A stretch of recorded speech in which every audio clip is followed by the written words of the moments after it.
তো পাতা পড়ে গেছে, পরিবেশনা প্রথমে দিচ্ছে ভাত, বাকি ওই দেখো সব আসছে।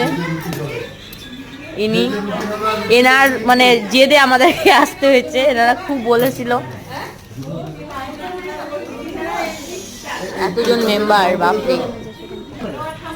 তারপর সুমিদি দিচ্ছে পাতলা মুসুর ডাল, কারণ কি রাত্রিবেলা 11টা বাজে, বেশি রিচ আমাদের খাওয়া যাবে না। তাও বড়দি দিচ্ছে এটা কি সবজি, আলু পটলের রসা।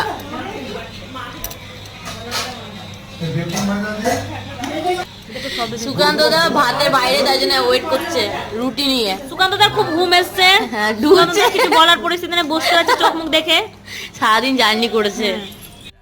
বড়দি নিয়ে চলে এসছে বাটা মাছের সর্ষে পোস্ত, ইনি 2 পিস নিয়েছেন, খেতে খুব ভালোবাসেন বলে। চাটনি দেখো, চাটনি দেখো, চাটনি নিয়েছে, চাটনি।